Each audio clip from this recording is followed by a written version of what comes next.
옛날 광양 땅이라는 곳에 과양생이와 과양각시 부부가 살았습니다.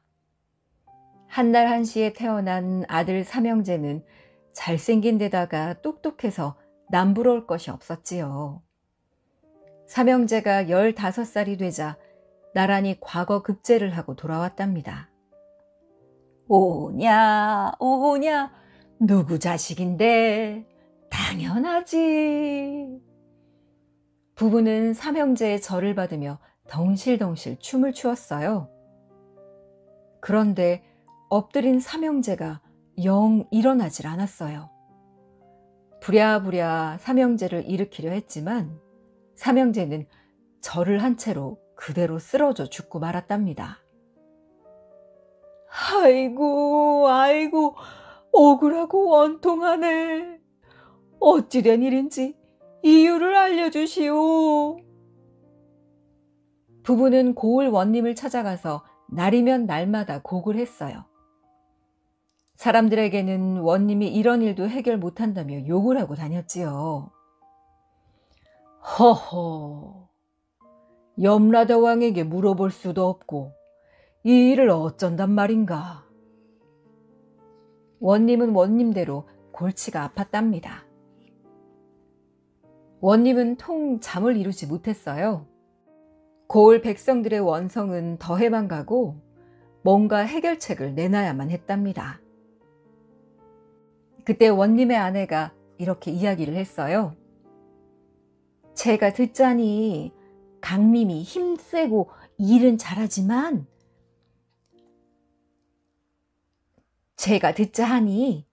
강림이 힘은 세고 일은 잘하지만 어수룩하다던데 강림에게 염라대왕을 데려오라고 하면 어떨까요? 원님은 아내의 말을 듣고 꼭두새벽에 차사들을 급히 불렀답니다. 이놈, 목숨을 내놓겠느냐? 염라대왕을 잡아오겠느냐? 집에서 늦잠을 자다가 뒤늦게 달려온 강림은 원님의 호통에 정신이 번쩍 났어요. 그저 목숨만 살려주십시오. 옥황상제든 염라대왕이든 제가 후딱 잡아오겠나이다. 강림은 앞뒤 생각도 하지 않고 대답을 했어요. 좋다. 어서 가서 염라대왕을 산채로 잡아오너라.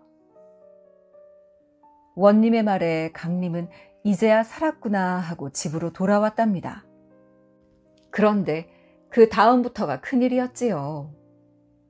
아니, 염라대왕은 저승에 사는데, 아니 그러면 염라대왕을 잡아오려면 내가 죽어야 한단 말인가?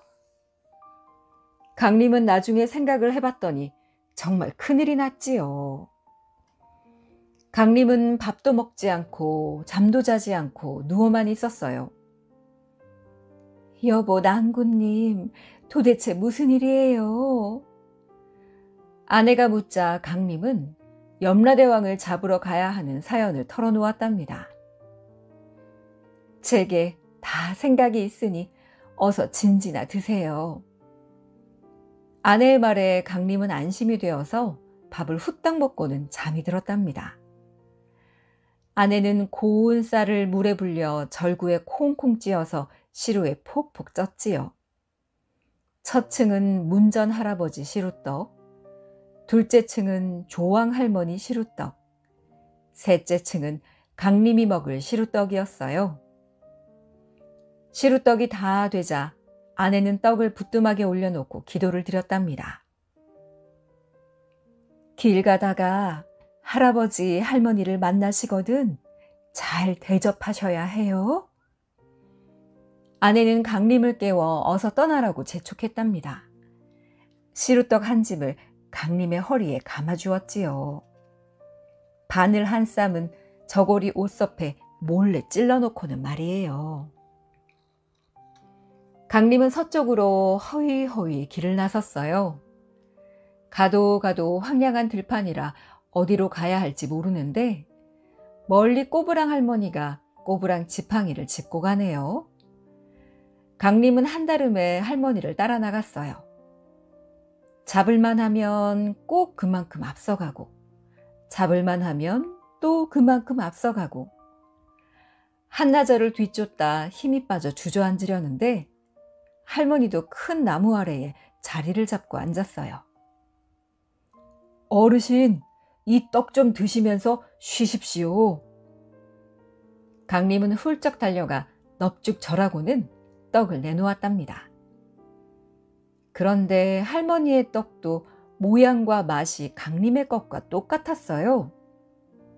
신기합니다. 아니, 어떻게 어르신 떡이 제 것과 똑같을 수가 있지요? 이놈아, 내가 너희 집 조왕 할머니다. 날 몰라보는 내 놈은 괘씸하나 내 각시의 정성을 봐서 내 길을 알려주마. 할머니의 호통에 강림은 고개를 납죽 조아렸답니다. 조왕 할머니 말대로 길을 가니 78길이 나왔어요. 어디로 가야 하나 왔다 갔다 하고 있는데 낯선 할아버지가 걸어왔어요. 어르신, 염라대왕을 뵈러 가는 강림이옵니다. 저승 가는 길 좀 알려주십시오. 강림은 또 넙죽 절을 하고는 떡을 내놓았어요. 그런데 할아버지가 내놓은 떡도 모양과 맛이 강림 것과 똑같았지요.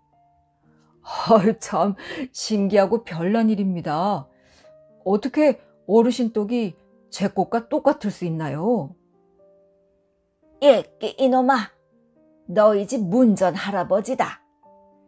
날 몰라보는 내 놈은 괘씸하나 내 각시의 정성을 봐서 내 길을 알려주마. 할아버지는 78길의 주인을 줄줄 읊어대기 시작했어요. 이 길은 산신대왕 들어간 길, 이 길은 5 용궁 들어간 길. 강림은 듣다 못해 꾸벅꾸벅 졸기 시작했지요. 저 길은 이승차사 강림이 들어갈 길이다. 자신의 이름을 듣고 정신이 번쩍 난 강림은 아주 좁은 길을 봤답니다. 산딸기나무, 가시덤불, 돌무더기, 울퉁불퉁 길을 헤쳐나갔어요. 강림은 졸고 있는 길라장이를 발견하자 떡을 곁에 놓아두고 숨었지요. 잠시 후 길라장이가 깨어나 허겁지겁 떡을 먹어치웠어요. 내 떡을 먹었으니 저승 가는 길을 알려주시오. 수풀에 숨어있던 강림이 잽싸게 뛰쳐나오며 말했지요. 공짜 음식을 먹었으니 길라장이는 저승 가는 길을 알려줄 수밖에요. 강림은 샛길로 빠져 오솔길을 헤치고 행기못에 다다랐답니다. 저승 갈 삭시 없어 연못가에서 떠도는 홀령들이 우르르 달려들었어요. 얼른 시루떡을 풀어놓자 배고픈 홀령들이 서로 먹겠다고 아우성이었지요. 그 틈에 강림은 행기못에 풍덩 뛰어들었답니다. 물속으로 끝없이 빨려드는데 점점 숨이 막혀왔어요. 정신이 아득하다가 눈을 떠보니 저승문 앞이었지요. 강림은 굳게 닫힌 문 앞에서 염라대왕을 기다리다 설핏 잠이 들었어요. 천둥 같은 소리에 눈을 뜨니 활짝 열린 문으로 가마들이 줄지어 나오고 있었어요.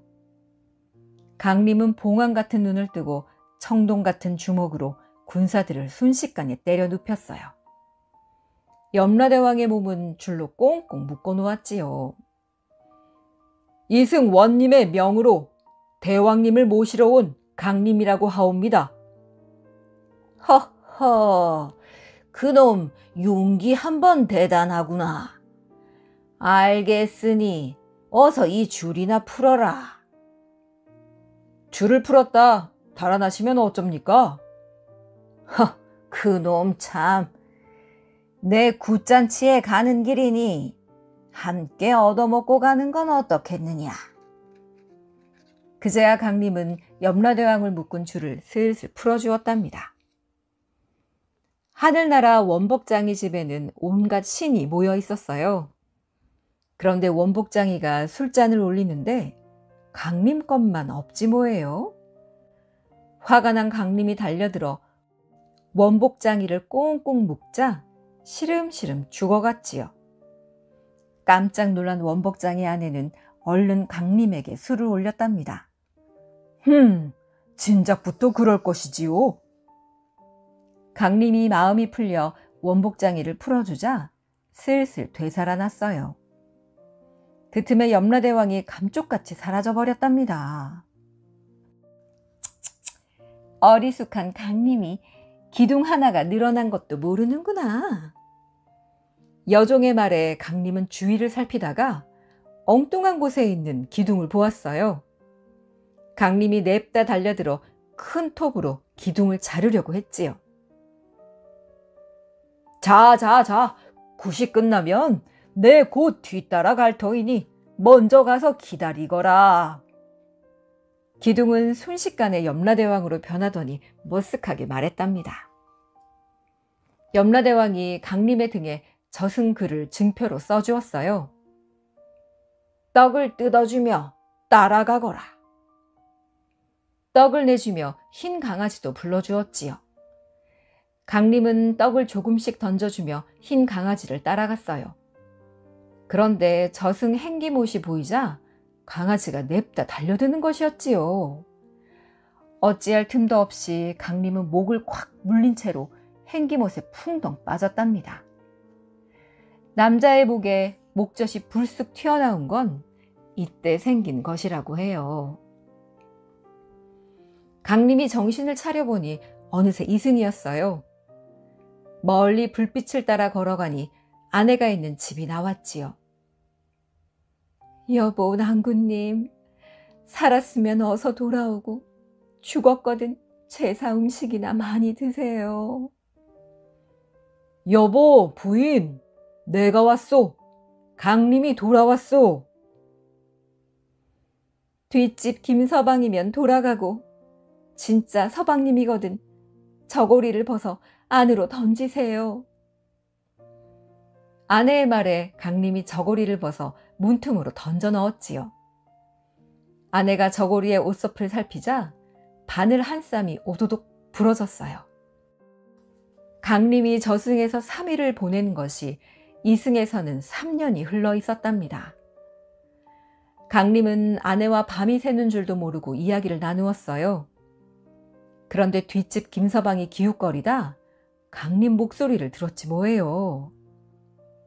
원님 날이 저승에 간다던 강림이 그동안 집에서 숨어 살고 있었습니다요.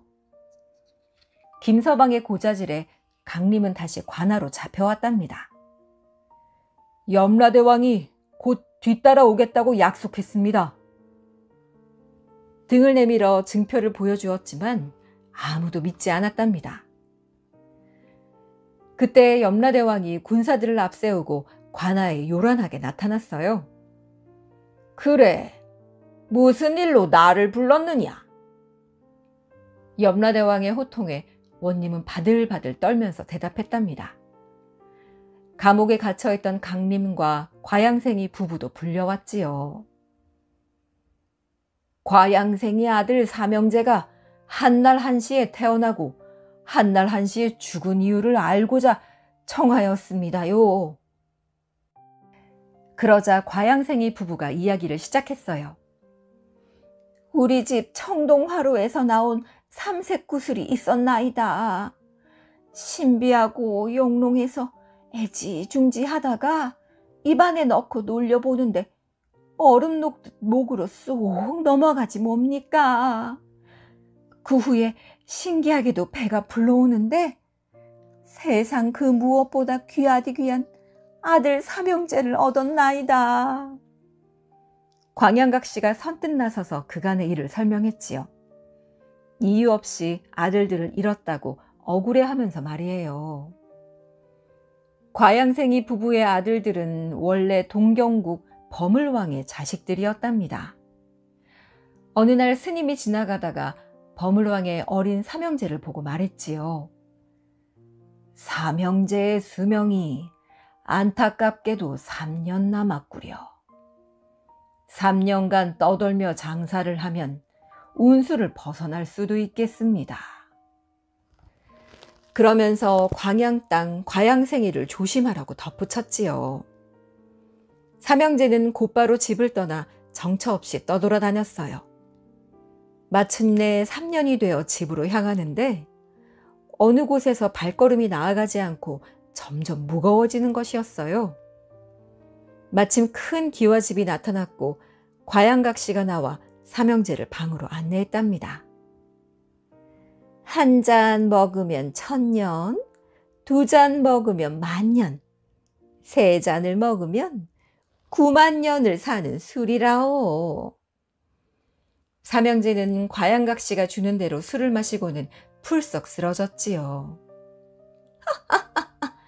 이제 저들의 귀한 재물은 다 내 것이야. 과양각 씨가 3년 묵은 참기름을 졸여서 삼형제의 귀 속으로 쏘로록 붓자 삼형제는 한마디도 못하고 그대로 죽고 말았답니다. 과양각 씨가 바로 과양 땅 과양생이의 아내라는 것을 모른 채 말이에요. 과양생이 부부는 죽은 삼형제에게 큰 돌을 매달아 연화못에 빠뜨렸어요. 며칠 후 연못에 가보니 삼색꽃이 피어있지 뭐예요. 과양각 씨가 오도독 꽃을 꺾어다가 붉은 꽃은 대문에, 노란 꽃은 샘문에, 푸른 꽃은 뒷문에 꽂아두었어요. 그런데 문을 드나들 때마다 꽃들이 머리채를 바락바락 잡아 끄는 것이었어요. 아이고, 이 꽃들이 곱지만 행실이 괘씸하구나. 과양각 씨는 삼색꽃을 팍팍 비벼서 청동화로에 털어넣었답니다. 삼색꽃이 타고 얼마 후에 삼색 구슬이 생겨났지요. 그러니까 과양각 씨가 이 구슬들을 삼키고 나서 삼형제를 얻게 된 것이지요. 염라대왕은 사람들을 이끌고 연화못으로 갔어요. 금부채로 연못을 3번 때리니 물속에서 뼈 무더기가 나타났답니다. 역시 뼈를 금부채로 3번 때리니 삼형제가 벌떡 일어났어요.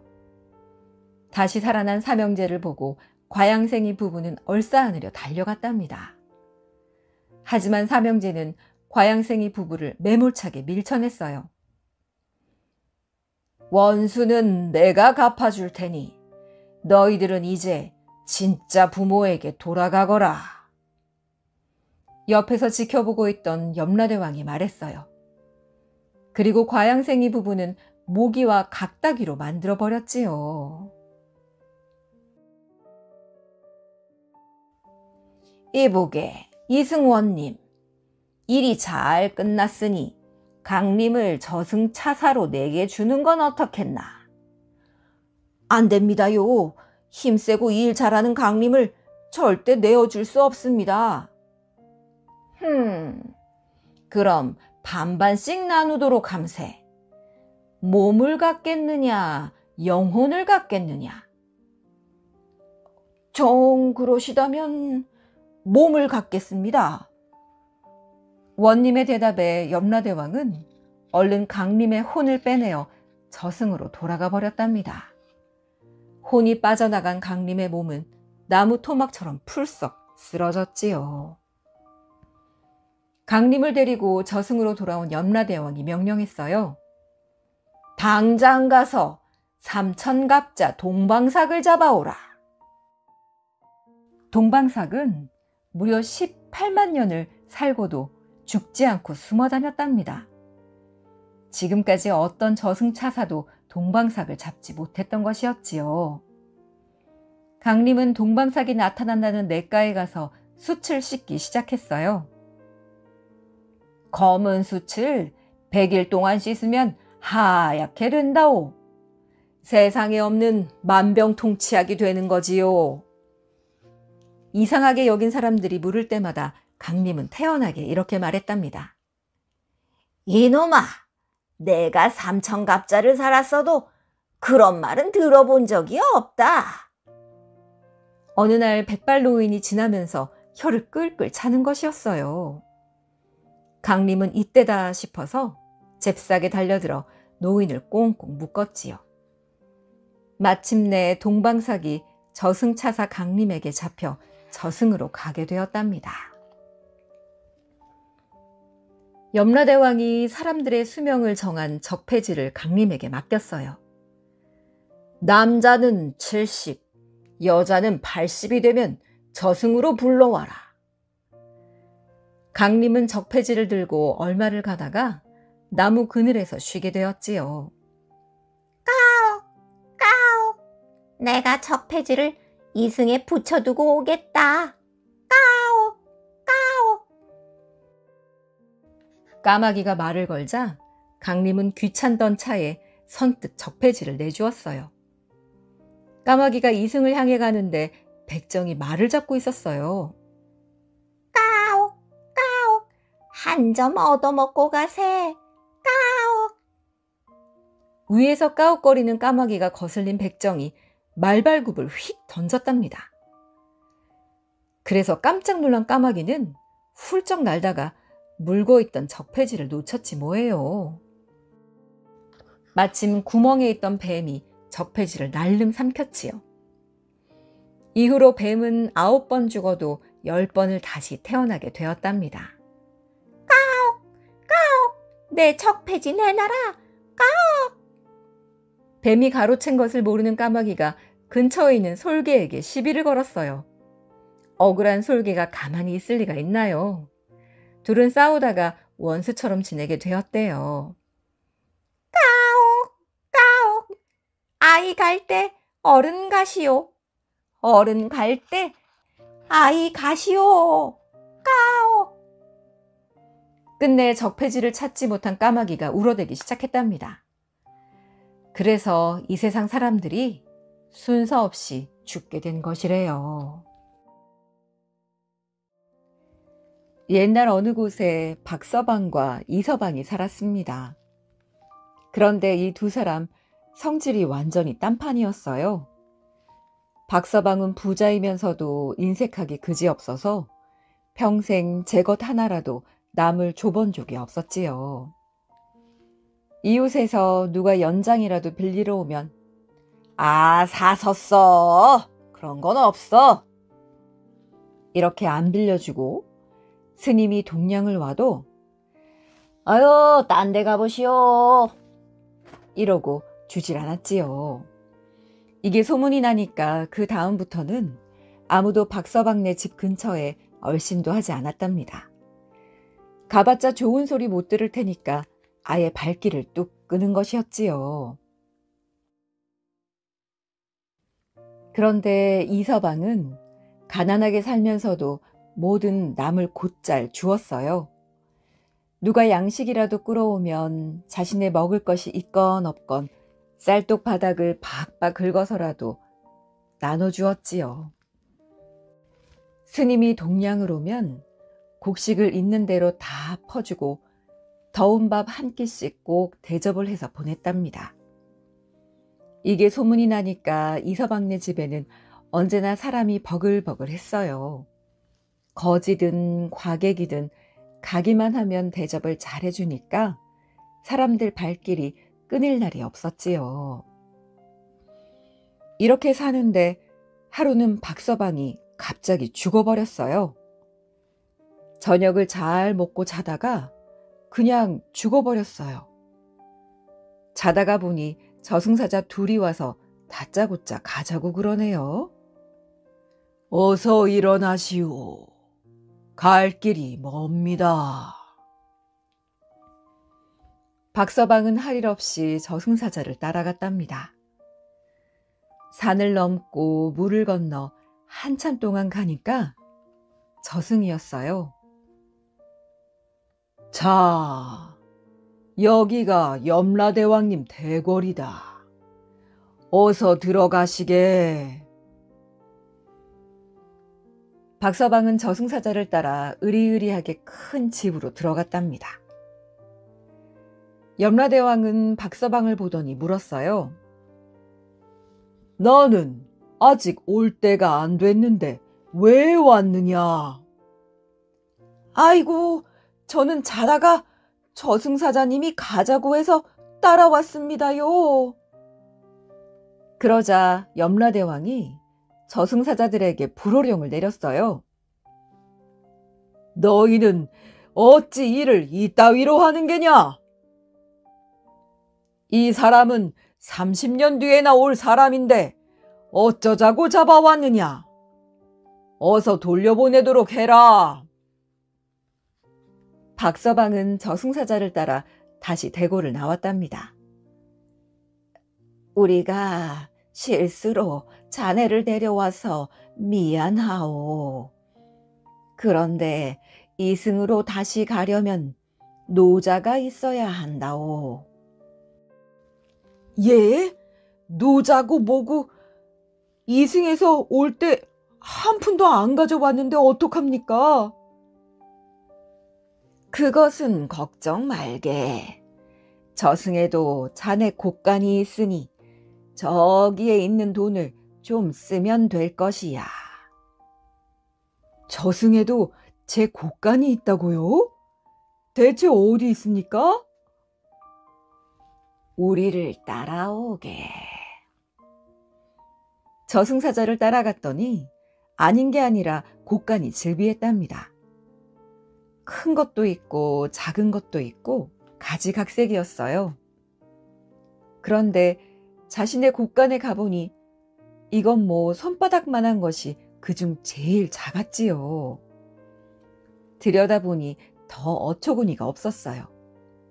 있는 것이라고는 달랑 집 한 단뿐이었답니다. 제 곳간은 왜 이 모양입니까? 자네는 이승에서 어지간히 인색했던 모양이로군. 저승곳간에는 이승에서 남을 도와준 것이 그대로 쌓인다네. 자네는 평생 집 한 단밖에 나눠준 것이 없나 보군. 이럴 줄 알았으면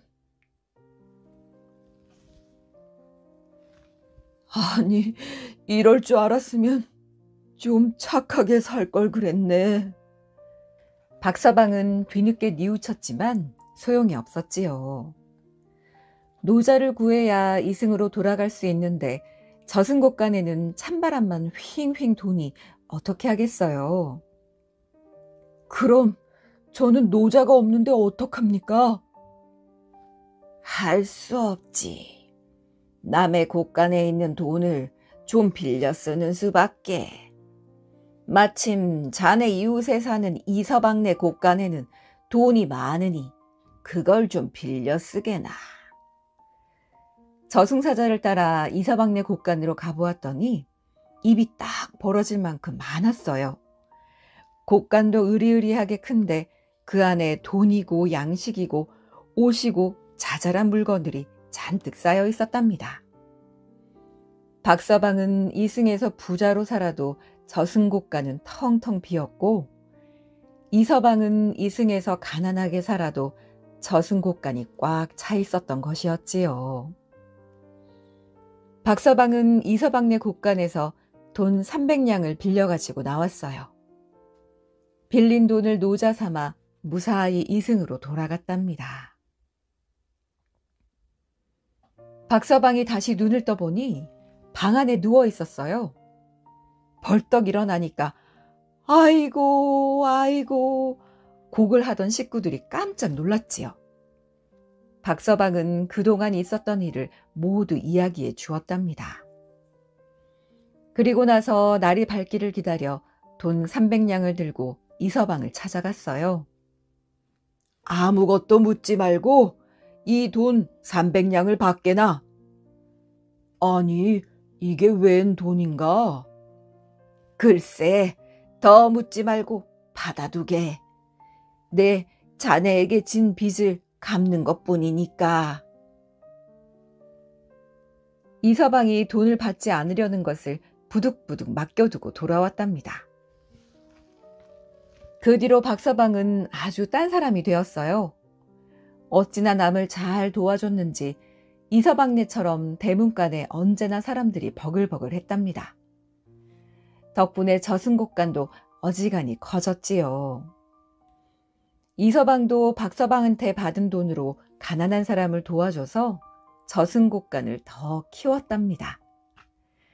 그렇게 해서 둘 다 이승에서 잘 살다가 죽어서 저승으로 갔는데 저승의 곡간이 크다 보니 저승에서도 잘 살았답니다. 인사 잘하는 김서방. 옛날 한 부잣집에 나이 든 노부부와 아들 하나가 살고 있었어요. 집안 살림은 넉넉해서 크게 걱정할 것은 없었지만 두 부부는 아들이 늘 걱정이었답니다.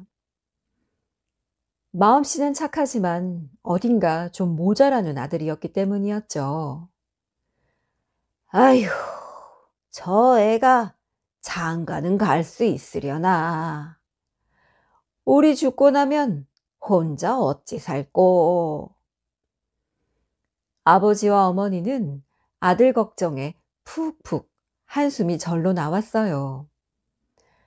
아들은 밥 먹는 것 빼고는 제대로 할 줄 아는 게 하나도 없었기 때문이었죠. 얘야, 집에만 있지 말고 밖에도 좀 나갔다 오너라. 어머니가 이렇게 말을 하면 아들은 대문 밖으로 한 발짝만 나갔다가 다시 되돌아와서 어머니, 나갔다 왔어요. 하고는 다시 자기 방으로 쏙 들어가 버렸어요. 아버지와 어머니는 이런저런 궁리 끝에 아들을 이웃 마을에 참하고 똑똑한 색시에게 장가들이기로 했지요. 아들이 좀 모자란다는 걸 감쪽같이 속이고 말이에요. 며느리가 시집 온 첫날 두 부부는 며느리에게 부탁을 했어요.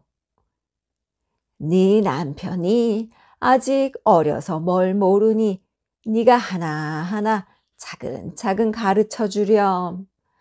우리는 너만 믿는다. 아내는 남편을 찬찬히 살펴보았어요. 하루는 집에 손님이 찾아와 인사를 하는 거였어요. 오랜만이요. 그동안 잘 계셨소? 상대방이 이렇게 인사를 해도 남편은 눈만 멀뚱멀뚱 뜨고 있었어요. 가족들은 모두 잘 계시지요? 이렇게 이야기해도 물끄러미 그냥 쳐다만 보는 거였어요. 그럼 이만 가겠소. 다음에 또 봅시다. 손님이 작별 인사를 해도 남편은 그저 멍하니 서 있을 뿐이었지요. 가만 보니 남편은 인사하는 법도 모르지 뭐예요. 다른 건 몰라도 인사는 할 줄 알아야지. 아내는 그날부터 남편을 가르치기로 마음먹었어요. 서방님, 지금부터 인사하는 법을 알려드릴게요. 그러고는 밤낮으로 열심히 남편을 가르쳤지요. 얼마 뒤 아내가 남편에게 물었어요. 손님이 오면 먼저 어떻게 인사하지요? 벌써 가시려고요? 안녕히 가시오. 이렇게 하지. 그럼 손님이 갈 때는요? 반갑소. 어서 오시오. 하지. 아내가 아무리 조곤조곤 알려주어도 남편은 자꾸만 엉뚱한 소리를 해댔어요. 그러던 어느 날 장인어른이 온다는 연락을 받았어요. 아내는 아버지가 오신다는 얘기를 듣고 이거 큰일이다 싶었지요. 남편이 인사라도 제대로 해야 할 텐데 말이에요. 아내는 골똘히 생각을 하다가 무릎을 탁 쳤어요. 옳지, 그렇게라도 해보자. 아내는 남편 발가락에 실을 메어놓고 연습을 시켰어요. 실을 한 번 잡아당기면 어서 오십시오, 들어와 앉으시지요 라고 하는 거예요. 그리고 두 번 잡아당기면 여보, 어서 밥상 차려오시오. 라고 이야기하고 3번 잡아당기면 차린 것은 없지만 많이 드시지요. 4번 잡아당기면 벌써 가시려고요. 안녕히 가십시오. 라고 이야기하시면 됩니다. 잘 기억하셨다가 발가락이 움직일 때마다 이렇게 인사를 하시면 되어요. 하고 남편에게 신신당부를 했답니다. 며칠 뒤 드디어 김서방의 장인어른이 온 거예요. 김서방, 잘 지냈는가? 아내가 밖에서 실을 한번 탁 잡아당겼어요. 어서 오십시오. 들어와 앉으시지요. 장인어른이 방 안으로 들어가 척 앉자 아내가 이번에는 실을 2번 탁탁 잡아당겼어요. 여보, 어서 밥상 차려오시오. 아내는 밥상을 놓고 나가서 실을 탁탁탁 잡아당겼어요. 차린 것은 없지만 많이 드시지요. 장인어른은 만족한 얼굴로 활짝 웃으며 말했어요. 김서방은 인사성이 참 바르군. 허허허허. 자네도 어서 들게나.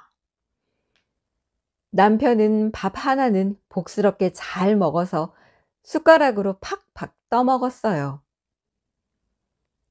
장인어른도 흐뭇하게 그 모습을 지켜보며 맛있게 밥을 먹었지요. 아내는 문구멍을 뚫고 몰래 쳐다보고는 가슴을 쓸어내렸어요. 휴, 이제야 좀 마음이 놓이는군. 아내는 마실 물을 가지러 부엌으로 들어갔어요. 아차, 물 항아리에 물이 뚝 떨어졌네.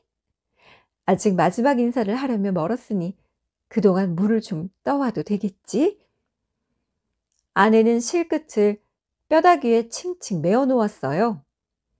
그러고는 항아리를 이고 방글방글 웃으며 발걸음도 가볍게 우물가로 향했지요.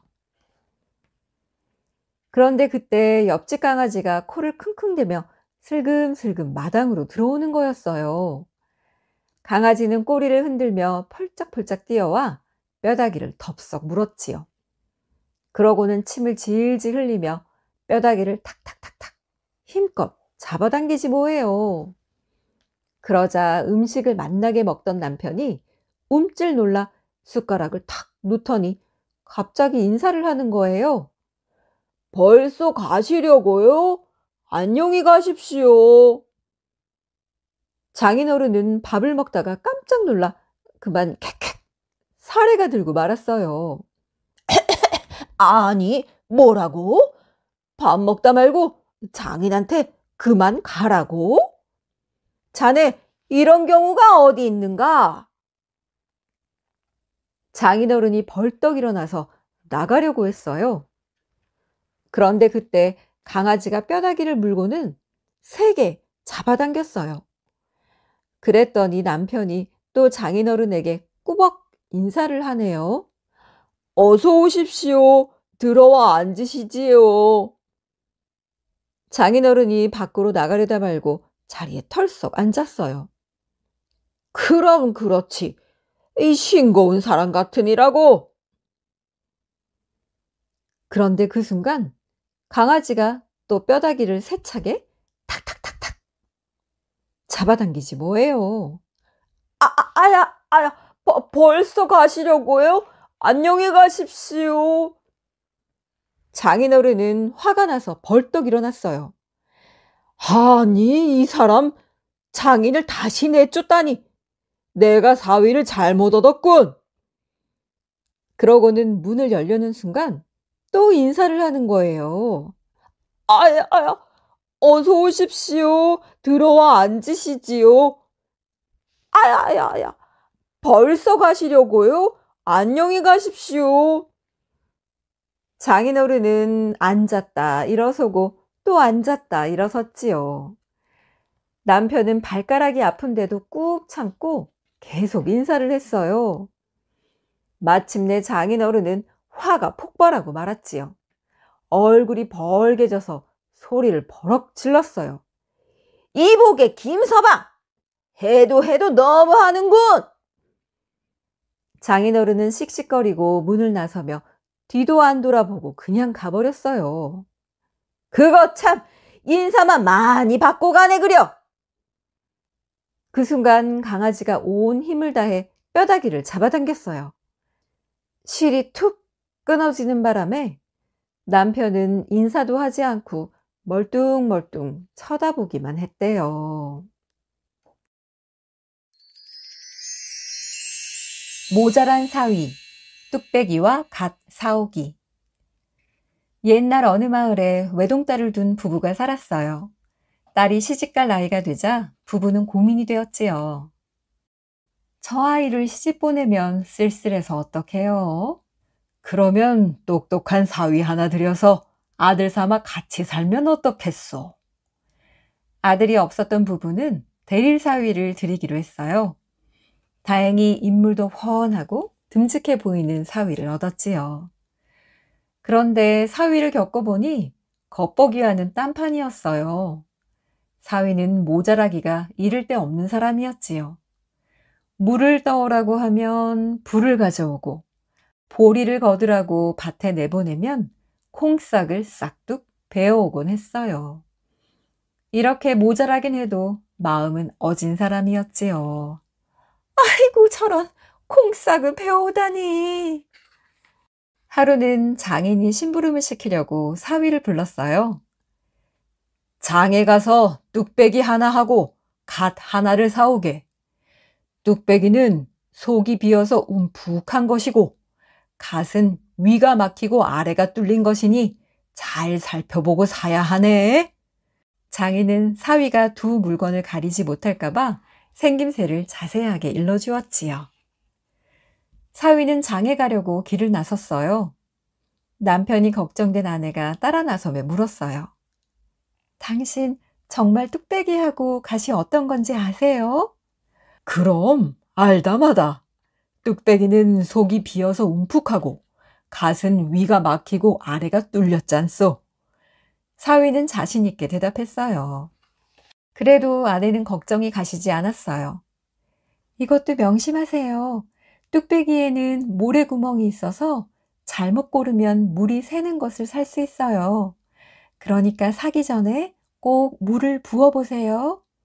갓은 머리에 꼭 맞아야 하니까 머리에 써보고 사셔야 해요. 알았소, 부인. 내 부인 말대로 해보고 꼭 사오리다. 사위는 아내의 말을 되새기며 장으로 갔어요. 이윽고 사위는 뚝배기 가게 앞에 이르렀어요. 그런데 하필 뚝배기 장수가 뚝배기를 씻어서 말린다고 죄다 뚝배기를 엎어놓았지 뭐예요. 그걸 본 사위는 생각했어요. 옳지, 위가 막히고 아래가 뚫렸으니 저건 틀림없이 갓이군. 사위는 아내가 시킨 대로 뚝배기를 하나하나 집어서 머리에 써보았어요. 하지만 주둥이가 작은 뚝배기가 머리에 잘 들어갈 리 없었지요. 이것도 작고 이것도 안 맞네. 사위는 머리에 맞는 걸 고르려고 애를 썼어요. 그러다가 뚝배기 하나가 손에서 미끄러지면서 그만 바닥에 떨어졌어요. 와장창! 뚝배기는 산산조각이 나고 말았어요. 깜짝 놀란 사위는 그 자리에 털썩 주저앉았지요. 큰일 났네. 산산조각이 났어. 그걸 본 가게 주인은 야단이 났어요. 아니, 이게 무슨 짓이오? 아까부터 남의 물건으로 장난을 치는가 싶더니 기어이 깨트리고 말았네. 당장 물어내시오. 당장! 사위는 할 수 없이 뚝배기 값을 물어주고 가게를 나왔답니다. 뚝배기 가게를 나온 사위는 갓을 파는 가게로 갔어요. 그런데 갓장수가 하필이면 그날따라 갓끈을 새로 단다고 갓들을 죄다 뒤집어 놓은 게 아니겠어요? 옳지, 저건 속이 비어서 움푹하니 틀림없는 뚝배기로군. 그래서 사위는 아내가 시킨 대로 갓을 뒤집어 물을 부어 보았어요. 줄줄줄 물이 새는 것은 당연한 일이었지요. 이것도 물이 새고 저것도 물이 새고 이 뚝배기는 못 쓰겠군. 사위는 물이 새지 않는 걸 고르려고 갓 하나하나에 물을 부어 보았어요. 물에 젖은 갓들은 축축 늘어지기 시작했지요. 그걸 본 주인이 가만히 있을 리 없겠지요.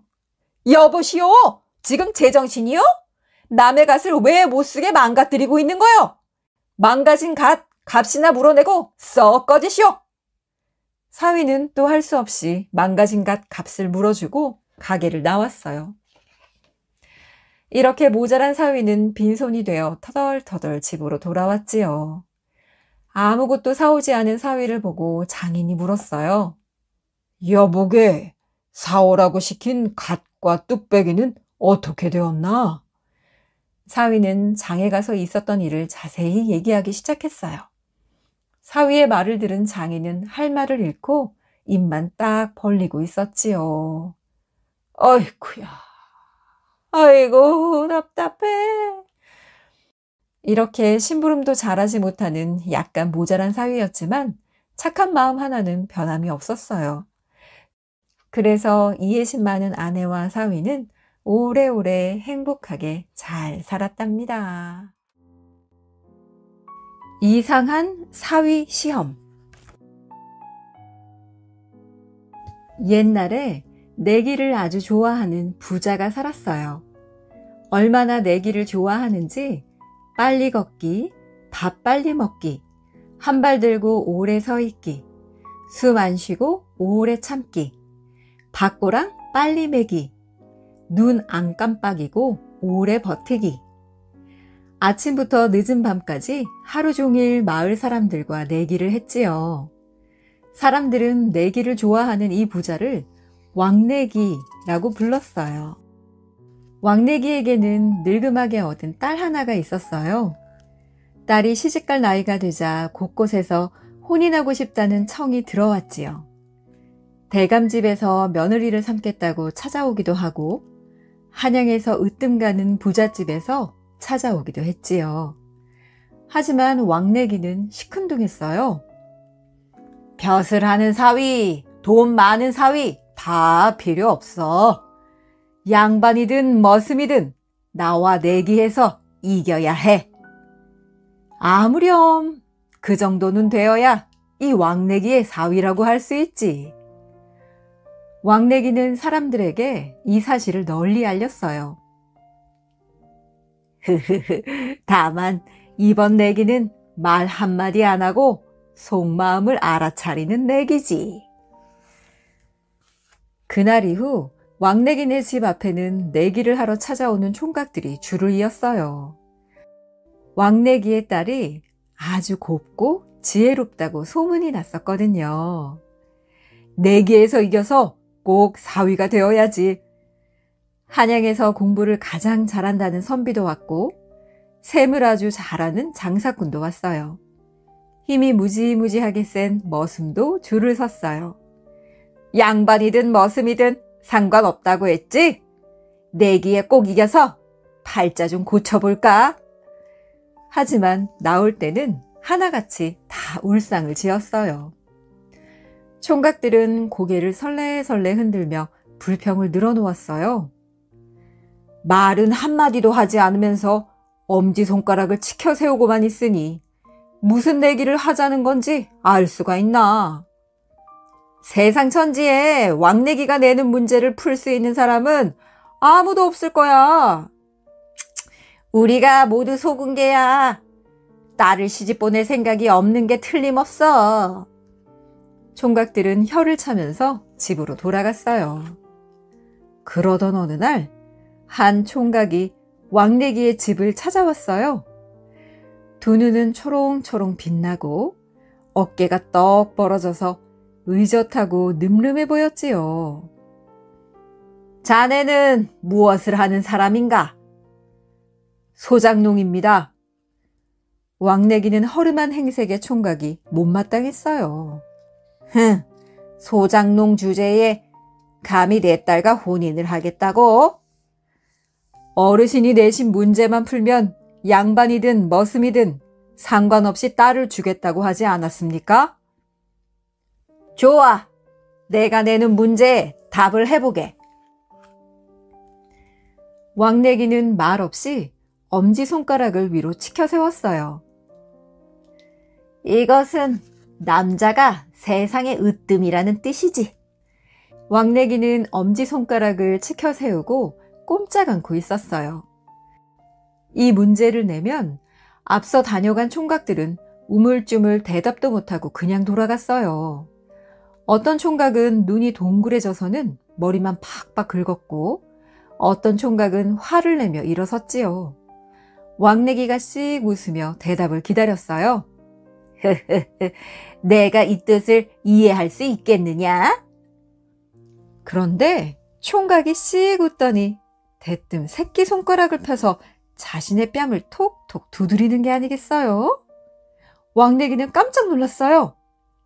저것은 여자도 매우 소중하다는 뜻이 아닌가? 오호, 하지만 다음 문제는 못 맞히겠지? 왕래기가 이번에는 말없이 손가락 3개를 펼쳐 보였어요. 내가 어찌 삼강을 알겠느냐? 총각은 망설이지 않고 손가락 5개를 쫙 펴보였어요. 이런! 삼강뿐만 아니라 오륜도 안다고? 그렇다고 소장농에게 내 딸을 줄 수는 없지. 마지막 문제는 못 맞힐 거야. 왕래기는 안절부절 못하며 박수를 쳤어요. 이것은 혼인을 하면 남녀가 하나가 된다는 뜻이지. 설마 이 뜻은 모르겠지? 총각이 두 손을 앞으로 내밀더니 오므렸다 폈다 했어요. 혼례를 올리지 않는 남녀는 하나가 될 수 없다는 뜻이잖아. 왕래기는 저도 모르게 무릎을 탁 쳤어요. 좋아! 자네가 내기에서 이겼네! 고맙습니다, 어르신. 총각은 벌떡 일어나 큰 절을 올렸어요. 두 사람을 엿보고 있던 왕래기의 딸도 아주 기뻐했어요. 허허허, 아버지를 이길 사람이 없을 줄 알았더니 드디어 시집갈 수 있게 되었어. 며칠 뒤 왕래기네 집 앞마당에서 혼인잔치가 벌어졌어요. 신부는 연지 곤지 찍은 얼굴로 배시시 웃고 신랑은 해벌쭉 입을 벌리고 싱글벙글 웃었어요. 구경 온 사람들이 소곤거렸어요. 소장농이 부잣집 사위가 됐네 그려. 그 말을 들은 왕래기가 껄껄 웃으며 말했어요. 소장농이면 어떤가? 내 사위는 조선 팔도에서 가장 똑똑한 사람이라네. 허허허허. 그날 밤 신부가 신랑에게 슬쩍 물었어요. 서방님은 아버지가 내신 그 어려운 문제를 어떻게 풀었나요? 신랑이 호탕하게 웃으며 대답했어요. 허허허, 전혀 어렵지 않았소. 신랑은 자신이 말한 답의 뜻을 알려주었어요. 처음에 장인어른이 엄지손가락을 들어보였소. 내 사위가 될 사람은 최고여야 한다는 뜻 아니겠소? 그래서 내가 새끼손가락을 펴보였지요. 내가 이기면 사위로 맡겠다는 약속을 지키시라고 한 것이요. 신부는 웃음이 터질 것만 같았어요. 아버지께서 생각한 것과 전혀 다른 대답이에요. 어쨌든 첫 번째 문제를 맞췄네요. 신부가 두 번째 문제는 어떻게 맞췄는지 물어보았어요. 아버지가 손가락 3개를 펴보인 건 무슨 뜻인지 아세요? 그야 혼인하면 자식 셋은 낳아야 한다는 뜻 아니요. 그래서 내가 손가락 5개를 쫙 펴보였소. 자식 5은 낳겠다고 말씀드린 것이요. 그럼 아버지가 박수를 친 건 어찌 해석을 하셨습니까? 제 말에 아버님이 칭찬해 주신 줄 알고 기분이 좋아서 손가락을 오므렸다 폈다 했지요. 어깨라도 주물러 드리겠다는 뜻이었다오. 신부는 깔깔깔 웃음을 터뜨리고 말았어요. 신랑이 어리둥절해서 물었어요. 뭐가 잘못되었소? 서로 동문서답을 한 셈이네요. 비록 서로 간의 풀이는 달랐지만 서방님의 답도 훌륭했어요. 아버지께 말씀드리지 않을 테니 앞으로 글 공부를 열심히 해주세요. 그날 이후 신랑은 낮이고 밤이고 책을 읽더니 삼강과 오류는 줄줄 외울 정도가 되었지요. 그 뒤 왕래기의 사위는 과거에 급제해서 높은 벼슬에 올랐어요. 사위가 과거에 급제하던 날 신이 난 왕래기는 마을 사람들을 모아놓고 밤새도록 사위 자랑을 늘어놓았대요. 내가 사람 보는 눈 하나는 천하제일이지. 그렇고 말고. 호랑이 꼬리와 호미. 옛날 어느 곳에 농사꾼이 살았는데 이 사람에게 아들이 하나 있었어요. 농사꾼은 하나밖에 없는 아들을 어떻게든 잘 키워보려고 어릴 때부터 글 공부를 시켰지요. 그것도 좋은 선생님한테 글을 배우라고 아예 서울로 보냈어요. 아들은 집을 떠나 10년 동안 글 공부를 했어요. 그러니까 논밭의 곡식이 어떻게 자라는지, 농사를 어떻게 짓는지는 하나도 모르고 그저 책만 읽고 글 공부만 한 거였지요. 그럭저럭 10년이 지나서 아들이 글 공부를 마치고 집으로 돌아올 때가 됐어요. 그때 농사꾼이 아들에게 돌아올 때 호미를 하나 사가지고 오라고 편지를 써보냈어요. 밭을 멜 때 쓰는 호미 말이에요. 마침 그게 다 달아서 하나 사오라고 이야기했던 거였죠. 그런데 아들이 편지를 탁 받아보고는 호미가 뭔지 몰라 쩔쩔매는 거예요. 여태 농사 짓는 것을 한 번도 본 적이 없으니 호미가 뭔지 알게 뭐예요? 아들이 한참 동안 쩔쩔매다가 선생님이 모르는 것이 있을 때는 책을 찾아보라고 하셨지 하고 책을 찾아봤어요. 그런데 사람의 돌이니 뭐니 하는 것만 잔뜩 적혀있는 옛날 책에 농사 짓는 연장 이름이 적혀 있을 리가 있나요? 한참 동안 이리 뒤적 저리 뒤적 책을 찾다가 보니 호미가 딱 나오는 거예요. 옳지, 여기 있구나. 호미라. 범호자에 꼬리 미자. 호랑이 꼬리가 바로 호미로구나. 한문 글자로 치면 그렇게 되는 것이지요. 호랑이를 호라고 하고 꼬리를 미라고 하니까 호미라고 하면 호랑이 꼬리가 되는 셈이었지요. 아들은 책에 그렇게 쓰여 있으니까 그런 줄 알았던 거예요. 아들은 그날부터 호랑이 꼬리를 구한다고 온 장안을 돌아다녔어요. 그런데 호랑이 꼬리가 어디 쉽게 구할 수 있는 물건인가요? 몇 날 며칠을 돌아다니다가 겨우 짐승 가죽을 파는 가게에서 어렵게 그놈의 호랑이 꼬리를 하나 샀어요. 말하나 마나 아주 큰 돈을 주고 샀지요. 아들은 그 호랑이 꼬리를 가지고 집으로 돌아왔어요. 농사꾼은 10년 만에 글 공부를 마치고 돌아온 아들이 반갑기도 하지만 농사 짓는 일도 바쁘니까 호미부터 찾았어요. 그래, 사오라는 호미는 사왔느냐? 예, 여기 있습니다. 하고 아들이 뭘 턱 꺼내놓는데 보니까 그게 호미가 아니고 호랑이 꼬리였거든요. 농사꾼은 기가 탁 막혀서 이놈아! 호미를 사오랬더니 호랑이 꼬리는 왜 사왔어? 하고 야단을 쳤지요. 그러니까 아들이 하는 말이 호미라고 하는 것은 호랑이 꼬리를 이르는 것이 아닙니까? 책에는 틀림없이 그렇게 쓰여 있었습니다. 하지 뭐예요. 그리고 나서 며칠 있다가 아들이 방에서 책을 읽고 있는데 그만 초가 넘어져서 이불에 불이 붙었어요. 소미불에 불이 붙었으니 눈 깜짝할 사이에 불이 활활 번질 게 아니겠어요?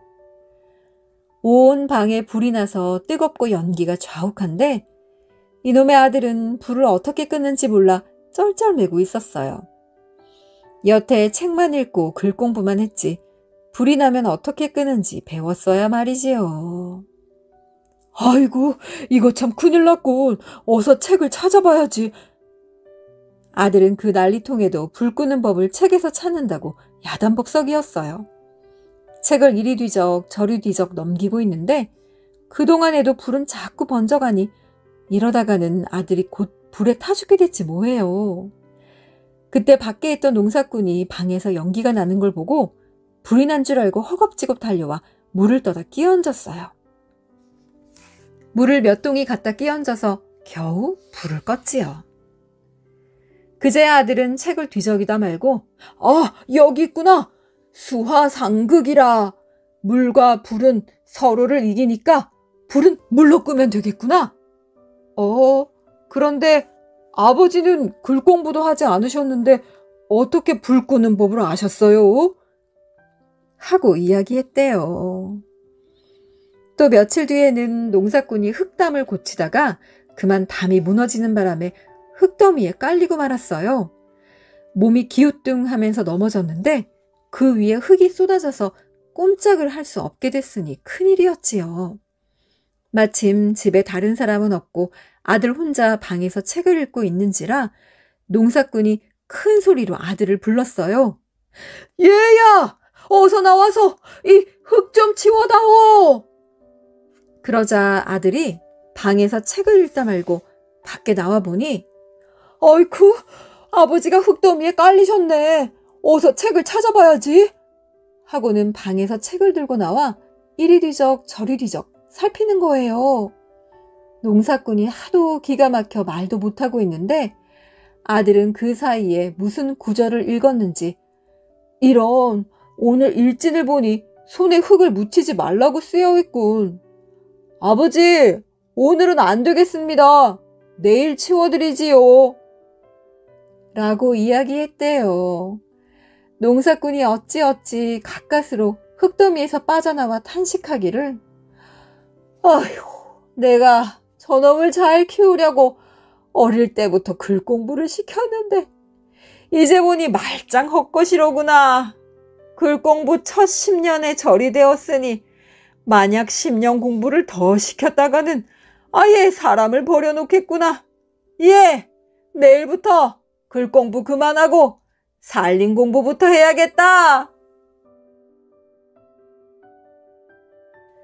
느린 둥둥이, 벼락 팽팽이, 약은 살살이. 옛날에 한 부자 영감이 살았는데 이 사람 집에 머슴이 많았어요. 아이 보는 머슴 따로, 경마 잡는 머슴 따로, 심부름 시키는 머슴 따로, 이렇게 머슴을 여럿 거느리고 살았었지요. 그런데 이 영감 성미가 아주 까다로워서 머슴이 하는 일마다 참견을 하고 트집을 잡았어요. 보통 사람 같으면 그러려니 하고 넘어갈 일도 까탈을 부려서 이러니 저러니 야단을 쳤지요. 머슴이 하는 일이 도통 마음에 들지 않았던 거예요. 아이돌 보는 머슴은 성미 급하다고 트집, 경마 잡는 머슴은 빨리 안 간다고 트집, 심부름하는 머슴은 약지 못해서 늘 손해본다고 트집이었어요. 이렇게 늘 머슴을 닥달하며 살다가 한 번은 아이 보는 머슴이 아이들을 마구 야단치는 걸 보고는 이놈아! 아이들이란 그저 느긋하게 다루어야지 그렇게 을러대면 쓰나? 어디 가서 성미 느긋한 머슴을 데려와야지 너 같은 놈은 안 되겠다. 제 마음에 드는 머슴을 찾는다고 밖으로 나섰어요. 나서서 여기저기 돌아다니다가 장터에 가게 됐지요. 마침 단오날이라 사람들이 장터에 씨름판을 벌여놓았는데 거기에 사람들이 아주 많이 모여 있었어요. 그래서 구경꾼들 틈에 끼어서 씨름 구경을 했어요. 한참 씨름 구경을 하고 있는데 웬 사내 아이가 숨이 턱에 닿아서 헐레벌떡 달려오더니 구경꾼들 가운데 한 사람을 붙들고 박 잡아 끌었어요. 아버지, 큰일 났어요. 집에 불이 났어요. 그런데 이 아버지라는 사람은 눈도 깜짝 안 하고 팔짱을 턱 끼고 서서 씨름 구경만 하고 있었어요. 아이가 발을 동동 구르면서 마구 재촉을 하니까 가만히 있어. 이 판 씨름이 아직 안 끝났어. 하면서 꿈쩍도 안 하더래요.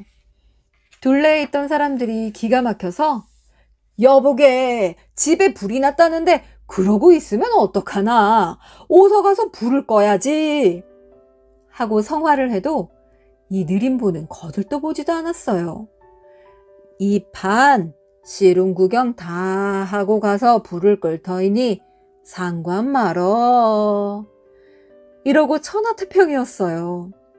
부자 영감이 그 꼴을 보니 참 세상에 복이 드문 느림보였거든요. 저런 사람을 아이 보는 머슴으로 삼으면 되겠다 싶어서 그 느림보를 한쪽으로 데리고 가 잘 구슬렸어요. 자네 보아하니 성미가 아주 느려 터졌군. 우리 집 손자 녀석들이 버릇없기로 말하면 길 안 든 생매 같은데 다른 머슴에게 아이 보라고 시켰더니 죄다 성미가 급해서 한시를 못 참는다네. 내 사경을 후하게 쳐줄 터이니 우리 집에 가서 손자 녀석들을 좀 돌봐주지 않겠나? 그러니까 이 느림보가 느릿느릿 한다는 말이 그런 일이라면 자신이 습지요. 나는 옆에서 누가 벼락을 맞아도 하품만 나오니까요. 평생 놀라거나 서둘러 본 적이 없지요. 하고 이야기하는 거예요. 부자 영감이 얼씨구나 하면서 이 느림보를 집으로 데려갔어요. 가서 이름도 아주 느린둥둥이라고 지어주고 아이돌 보는 머슴으로 삼았지요. 그래 놓으니 이 느린둥둥이가 생매 같은 아이들을 돌보면서도 참 성을 한번 내는 법이 없었어요.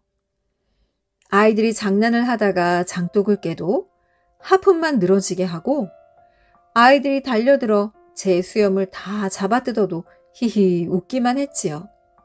그제야 부자 영감이 마음에 차서 좋다고 이야기했어요. 그렇게 지내다가 한 번은 말을 타고 먼 곳에 가는데 경마 잡는 머슴이 좀 느긋하게 말을 몰았던 모양이에요. 가다가 경치 좋은 곳에서는 말을 세우고 쉬기도 하고 냇물이 깊은 곳을 만나면 말을 돌려 빙 돌아가기도 하고 그랬단 말이지요.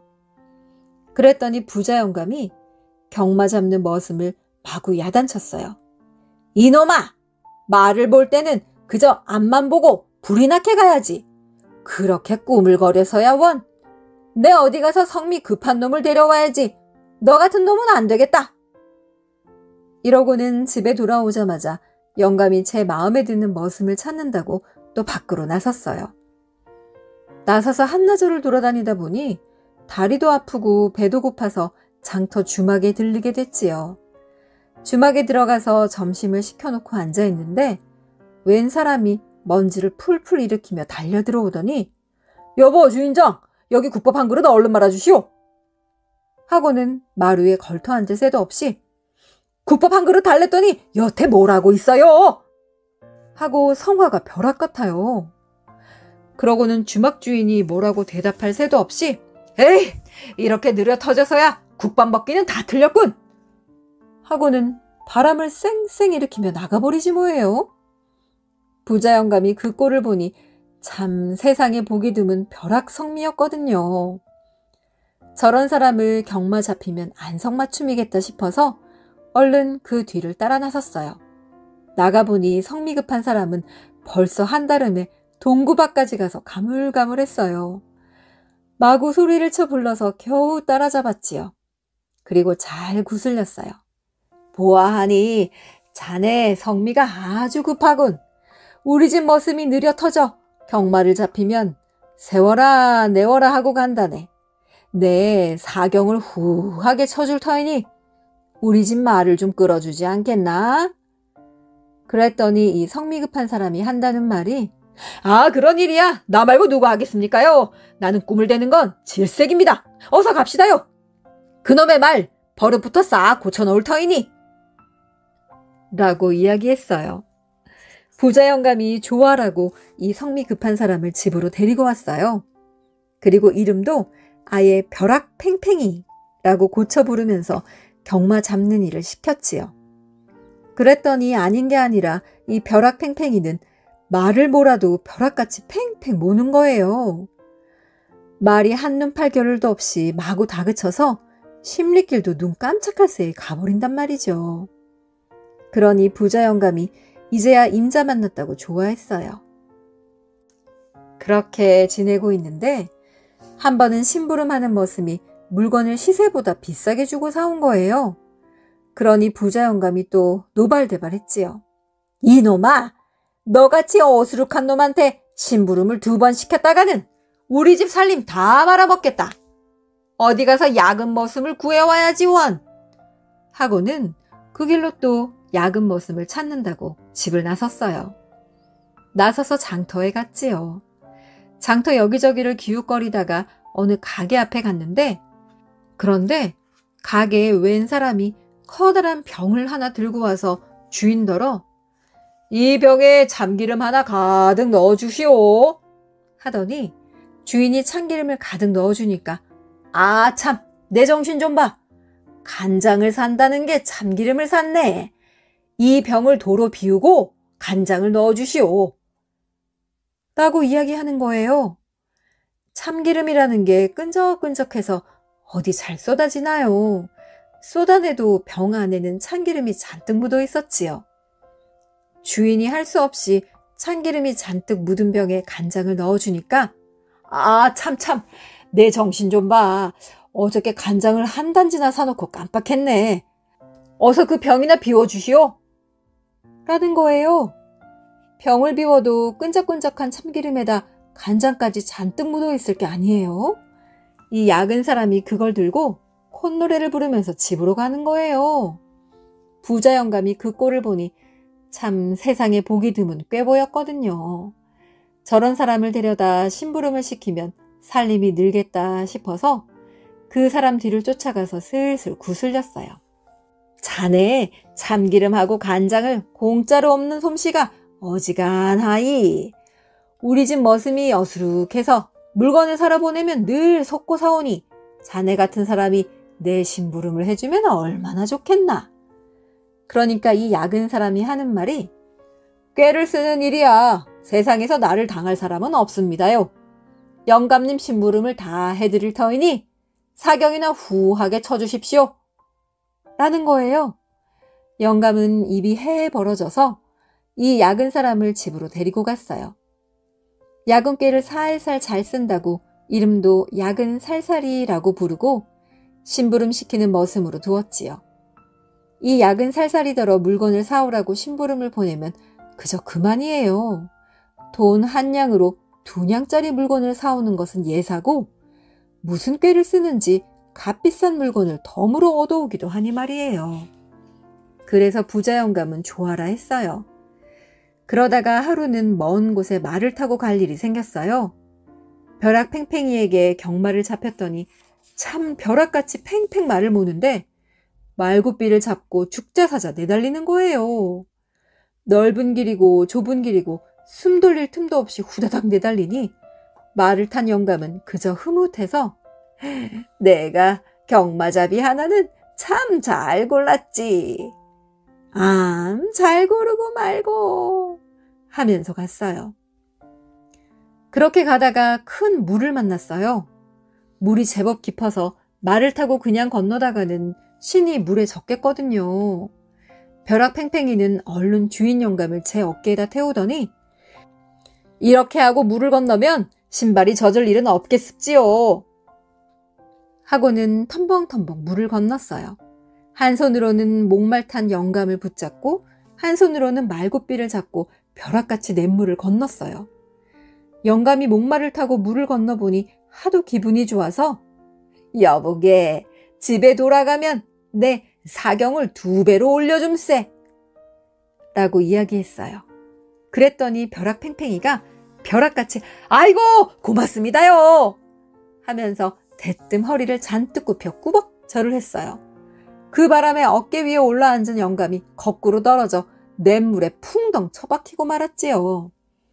어깨에 사람이 올라앉은 걸 생각 못하고 냅다 절을 해댔으니 그 지경이 될 수밖에요.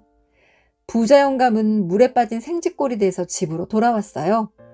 그런데 집에 돌아와 보니 막내 손자가 안 보이는 거예요. 다른 손자들은 온 집안을 쑥대밭으로 만들어 놓고 우르르 쾅쾅 장난을 치고 있고, 그 옆에는 느린 둥둥이가 천하태평으로 누워서 드르렁 드르렁 코를 골며 자고 있었어요. 안 그래도 물에 빠져서 화가 난 영감이 느린 둥둥이를 흔들어 깨워놓고 소리를 빽 질렀어요. 이놈아! 막내 손자 녀석은 어딜 갔느냐? 그랬더니 느린 둥둥이는 늘어지게 하품을 하면서 부시럭부시럭 일어나서 한다는 말이, 막내 도련님 말씀입니까요? 아까 우물 옆에서 놀다가 우물에 빠지는 걸 봤는데쇼. 아마 밥 한 끼 먹을 때는 지났을걸요. 이러는 거예요. 부자 영감은 그만 기가 탁 막혀 말문까지 막혀버렸어요. 한참 있다가 정신을 차리고 벼락 팽팽이더러 뭐라고 있느냐! 냉큼 우물에 들어가서 아이를 건져오지 않고! 하고 호령을 했어요. 벼락 팽팽이는 그 말이 떨어지기가 무섭게 우물에 풍덩 뛰어들더니 단숨에 뭘 건져왔지요. 그런데 어찌나 벼락같이 허둥거렸는지 아이는 안 건져오고 바가지를 하나 건져왔네요. 이놈아! 누가 바가지를 건져오랬느냐! 영감이 두 발을 동동 구르면서 소리를 치니까 벼락 팽팽이가 그제야 정신을 차리고 다시 우물 속에 들어가 진짜 아이를 건져왔어요. 새파랗게 질려 숨이 넘어가는 아이를 어찌어찌해서 가까스로 살려놨지요. 그래놓고 한숨 돌리는데 이번에는 약은 살살이가 그새 어디에 갔다 왔는지 길쭉한 괴짝 2개를 어깨에 둘러매고 와서 쿵 하고 마당에다 내려놓지 뭐예요. 이놈아! 그건 또 뭐냐? 영감이 가만히 보니까 글쎄 그게 관이에요. 죽은 사람을 넣어서 장사 지낼 때 쓰는 관 말이에요. 그게 작은 것 하나, 큰 것 하나 이렇게 2개가 마당에 널브러져 있어요. 영감은 얼이 다 빠져서 멀뚱멀뚱 관을 내려다보고 있는데 약은 살살이는 콧대를 잔뜩 쳐들고 한다는 말이, 막내 도련님 장사 지내려고 작은 관을 잠한 걸로 하나 사왔었지요. 그런데 이 약은 살살이가 누구겠습니까? 제값 주고 관을 하나만 가져오겠습니까? 영감이 놀라 자빠져서 영감님이 놀라 자빠져 그 길로 영영 못 일어나면 영감님 장사까지 지내려고 큰 것도 하나 슬쩍 해왔지요. 이러는 거예요. 영감은 그 말을 듣고는 참말로 기절에 자빠져 버렸답니다. 옛날에 어떤 사람이 아들 삼형제를 두었습니다. 그런데 이 사람이 병이 나서 죽게 되어 아들 삼형제를 불러다 앉히고, 내가 이제 죽게 됐다. 알다시피 집이 이렇게 가난하여 너희들한테 줄 재산이란 이것밖에 없으니 너희들 맘대로 나누어 가지거라. 하면서 쇠망치 하나, 자루 하나, 장구 하나 이렇게 3가지 물건을 내놓았답니다. 그래서 큰아들은 쇠망치를 갖고, 둘째 아들은 자루를 갖고, 셋째 아들은 장구를 차지했지요. 아버지가 세상을 떠난 뒤 삼형제는 아버지가 주신 것을 가지고 그곳을 떠났답니다. 셋이서 한참 가노라니까 3갈래 길이 나왔어요.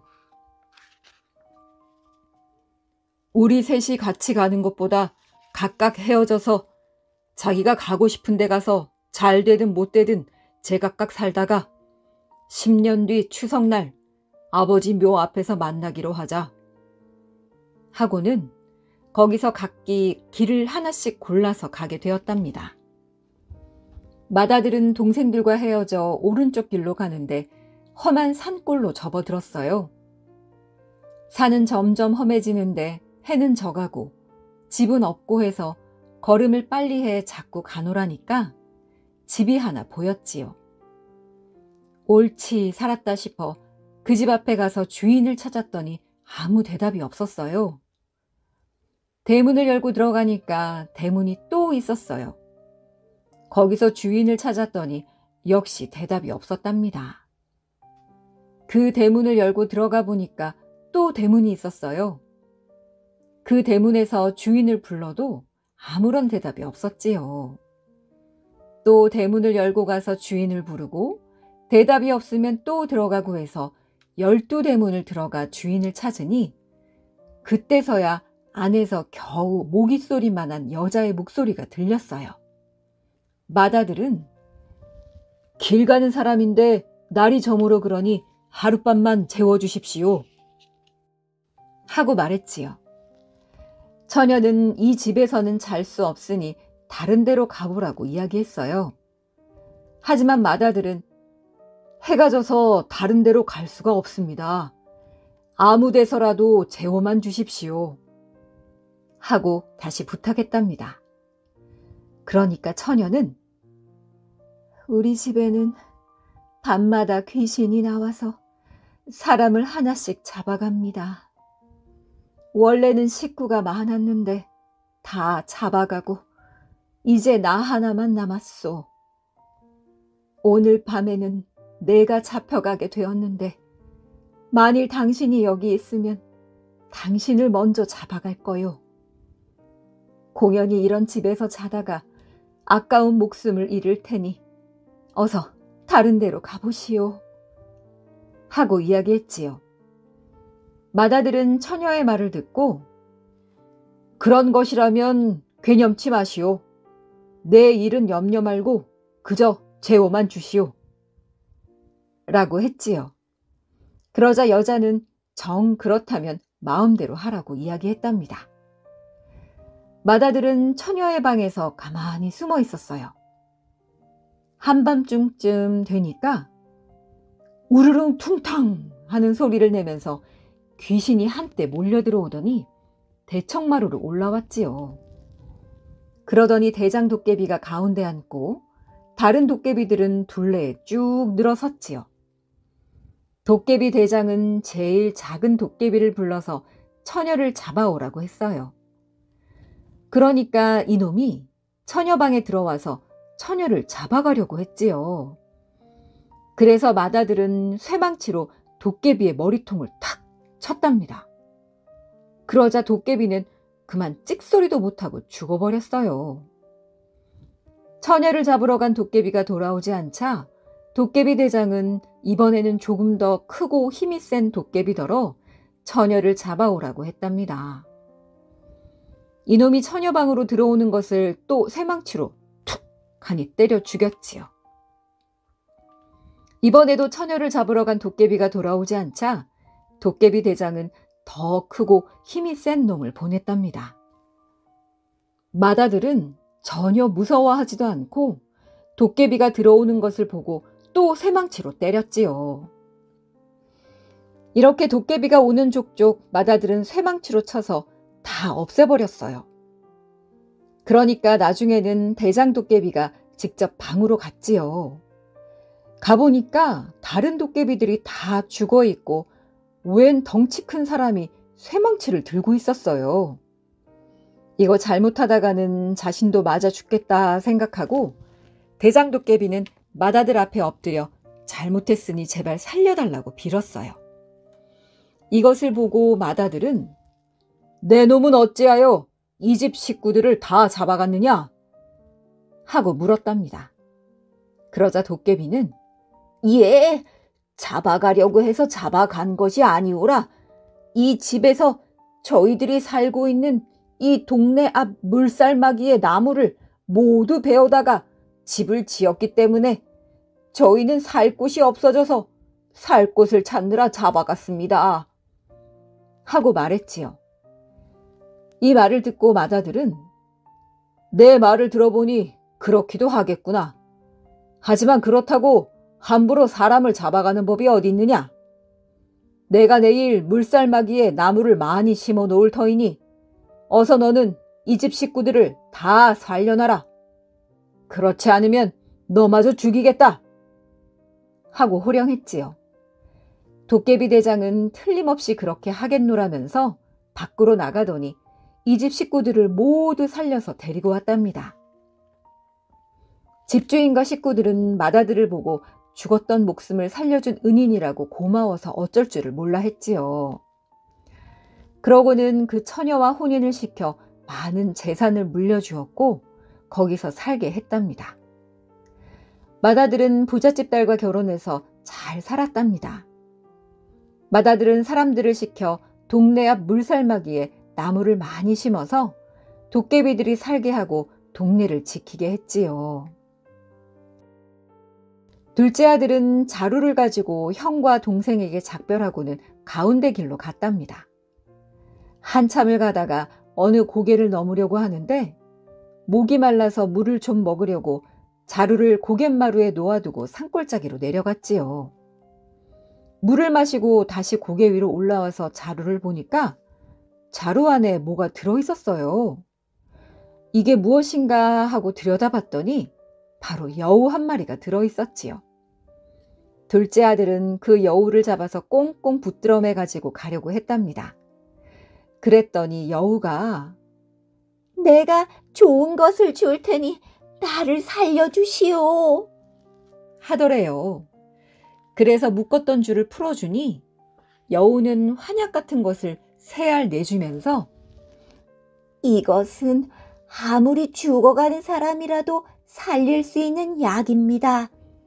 이것을 한 알씩 먹이면 차차 나아서 언제 알았냐는 듯 병이 낫습니다. 하고 이야기했답니다. 둘째 아들은 그 환약을 받아가지고 고개를 넘어갔지요. 한참을 가노라니 큰 동네가 나왔어요. 어떤 큰 부잣집에 사람들이 많이 모여 있었지요. 이 부잣집에는 외동딸이 있었는데 갑자기 병이 나서 죽게 되었다고 해요. 그래서 부모들은 용하다는 의원을 청에다 보인데다 무당을 데려와 구슬한다, 점쟁이를 불러다 점을 친다, 이렇게 야단법석을 하고 있었지요. 둘째 아들은 그 집 대문 앞에서 왔다 갔다 하면서 대문 안을 기웃거렸답니다. 그러자 마당 쓸던 하인이 나와 웬 거지 같은 놈이 남의 집을 기웃거리느냐? 썩 나가거라! 하고 호통을 쳤지요. 그러자 둘째 아들은 이 집에는 웬 사람이 저렇게 모여 있소? 하고 물었답니다. 그러자 하인은 이 부잣집 댁의 고명딸이 갑자기 병이 나서 죽게 되어 의원이며 무당이며 점쟁이가 다 와서 병을 고치려고 한다고 이야기해 주었지요. 그러자 둘째 아들은 나도 그런 병을 고칠 줄 아는 사람이니 내가 한번 봅시다 하고 이야기했답니다. 그러자 하인은 천하의 용한 의원도 못 고치는 병을 내까진 놈이 뭘 안다고 그러느냐면서 마당을 쓸고 있던 빗자루로 후려치려고 했지요. 하지만 둘째 아들은 고명딸의 병을 꼭 낫게 할 수 있다고 우겨댔답니다. 대문 밖에서 떠드는 소리가 나자 부잣집 주인 영감이 나오더니 왜 그러냐고 물었지요.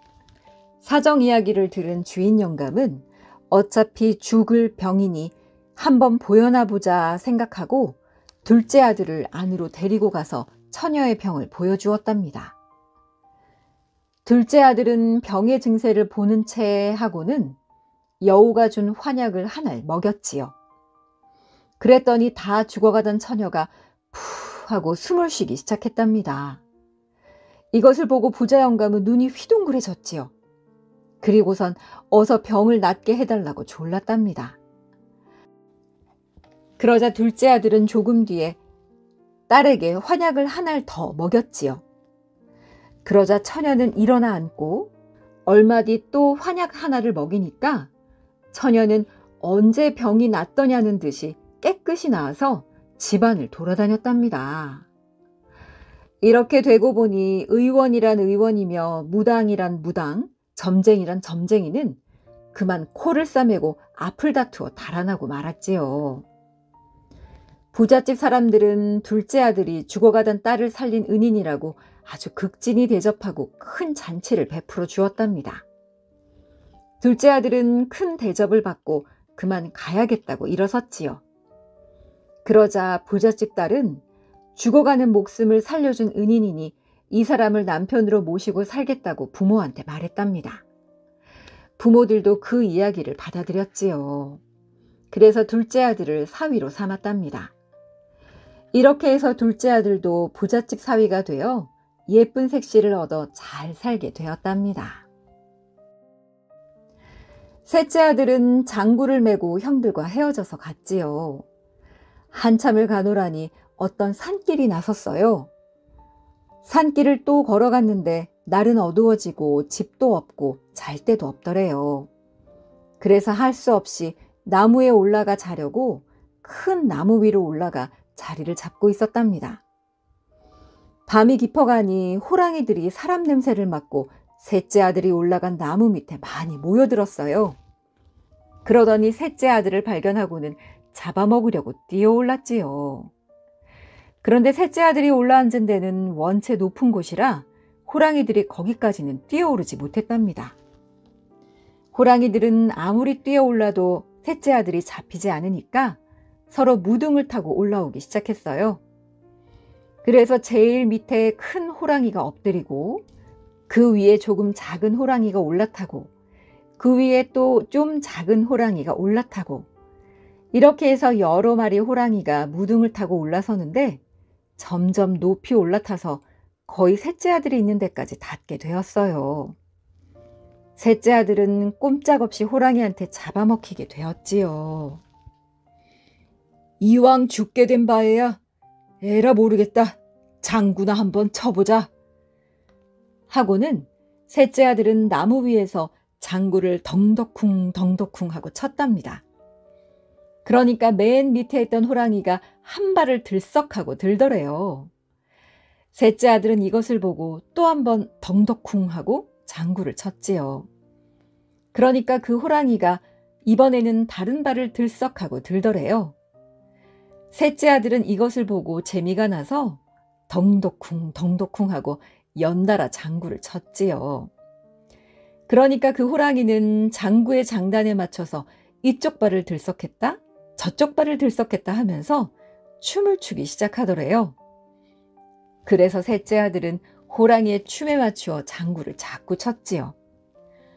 호랑이는 장구 소리에 맞추어 신이 나서 엉덩이를 이리 흔들 저리 흔들 앞발을 올렸다 뒷다리를 올렸다 하면서 춤을 덩실덩실 추었답니다. 그러니까 그 위에 무등을 타고 있던 호랑이들은 어떻게 되었겠어요? 호랑이들은 모두 아래로 떨어져서 다 죽고 말았지요. 그래도 이 호랑이는 셋째 아들의 장구 장단에 맞추어서 춤만 추고 있더래요. 셋째 아들도 흥이 나서 나무에서 내려와 호랑이 앞에 가서 장구를 자꾸 쳤지요.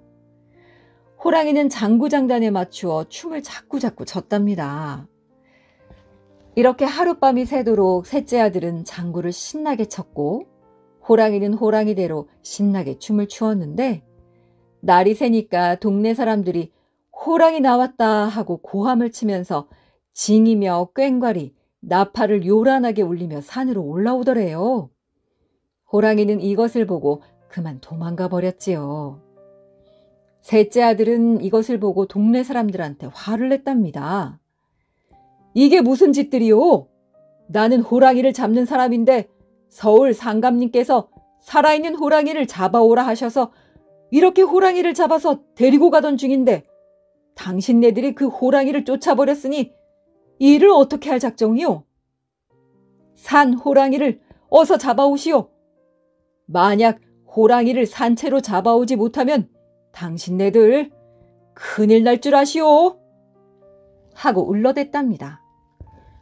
동네 사람들은 그런 줄을 모르고 저지른 잘못이니 용서해달라고 사정사정했지만 셋째 아들은 안 된다고 딱 잡아댔지요. 동네 사람은 더욱 겁이 나서 아이고 이왕 이렇게 됐으니 어떻게 하겠소. 우리 동네에서 돈을 좀 드리리다. 돈을 많이 걷어들이고 제일 예쁜 색시와 결혼하게 해드릴 테니 제발 마을 사람들을 용서해 주시오. 하더래요. 셋째 아들은 못 이기는 척 하면서 많은 돈과 색시를 얻었지요. 이렇게 해서 셋째 아들도 돈을 많이 벌고 고운 색시를 얻게 되었답니다. 삼형제가 헤어진 지 10년 만에 추석날 아버지 산소에서 만나게 되었어요. 삼형제는 모두 많은 재산을 가지고 예쁜 색시를 데리고 왔더래요. 이후에도 삼형제는 서로 오가며 사이좋게 오래오래 행복하게 살았답니다.